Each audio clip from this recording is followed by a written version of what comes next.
नमस्कार, आप देख रहे हैं न्यूज 18 का डिजिटल प्लेटफॉर्म और मैं हूं आपके साथ साक्षी झा।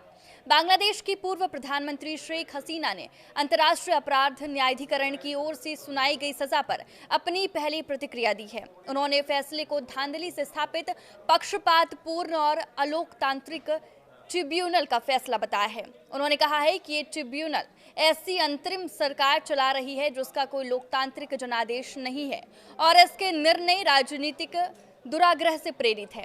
शेख हसीना ने कहा कि उनके खिलाफ मौत की सजा की सिफारिश इस बात का संकेत है कि अंतरिम सरकार के चरमपंथी तत्व बांग्लादेश के अंतिम निर्वाचित प्रधानमंत्री को समाप्त करना चाहते हैं और अवामी लीग को राजनीतिक शक्ति के रूप में खत्म करने की साजिश रच रहे हैं। शेख हसीना ने दावा किया है कि डॉक्टर मोहम्मद यूनुस के नेतृत्व वाली अंतरिम सरकार की अव्यवस्थित, हिंसक और समाज विरोधी कार्यशैली से जूझ रहे लाखों बांग्लादेशी इन झूठे मुकदमों से भ्रमित नहीं होंगे। उनका कहना है कि आईसीटी का ट्रायल ना तो न्याय दिलाने के लिए था और ना ही जुलाई-अगस्त 2025 की घटनाओं की सच्चाई सामने लाने के लिए। उनका मकसद आवामी लीग को बलि का बकरा बनाना और अंतरिम सरकार की विफलताओं से दुनिया का ध्यान हटाना था। ऐसी नाकामियां जिन्हें यूनुस और उनके मंत्रियों की अक्षमता ने और बढ़ाया है। शेख हसीना ने कहा कि मोहम्मद यूनुस के शासन में सार्वजनिक सेवाएं चरमरा गई है। देश की अपराध ग्रस्त सड़कों से पुलिस पीछे हट गई और न्यायिक निष्पक्षता को नुकसान पहुंचा है।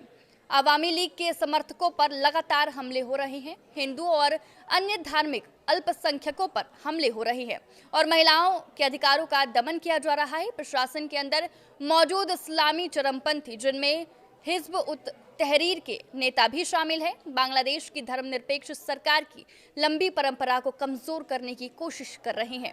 शेख हसीना ने कहा कि मोहम्मद यूनुस के शासन में इस्लामिक कट्टरवादी सरकार के संरक्षण में सक्रिय है।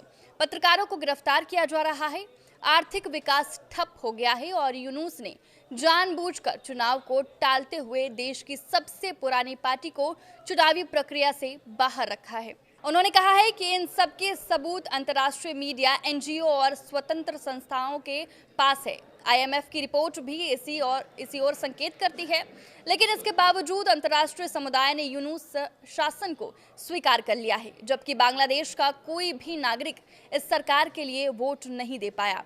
ये देश बांग्लादेश के लोगों का है और अगला चुनाव तभी सार्थक होगा जब वो स्वतंत्र, निष्पक्ष और समावेशी होगा। ढाका के अंतर्राष्ट्रीय अपराध न्यायाधिकरण ने पूर्व प्रधानमंत्री शेख हसीना को 2024 के छात्र आंदोलन में हुई हत्याओं के लिए मौत की सजा सुनाई।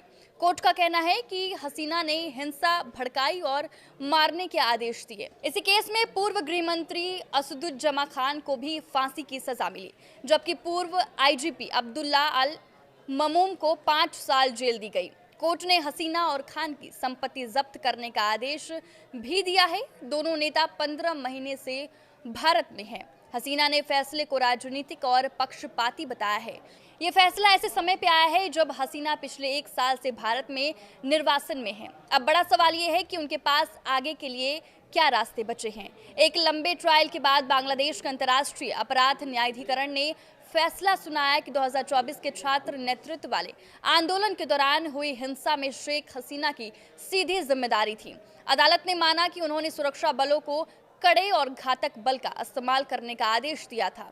ये फैसला उनकी अनुपस्थिति में सुनाया गया क्योंकि वो अगस्त 2024 से भारत में रह रही हैं। 2024 में वो छात्र विरोधी प्रदर्शनों में हालात काफी खराब हुए थे। संयुक्त राष्ट्र की एक रिपोर्ट के अनुसार 15 जुलाई से 5 अगस्त 2024 के बीच हुए विरोध प्रदर्शन के दौरान 1400 लोगों के मारे जाने और हजारों लोगों के घायल होने की आशंका जताई गई। यह हिंसा 1971 के स्वतंत्रता संग्राम के बाद बांग्लादेश की सबसे भीषण अशांति बताई जाती है। आपकी इस वीडियो पर क्या राय है, हमें कमेंट करके जरूर बताएं। नमस्कार।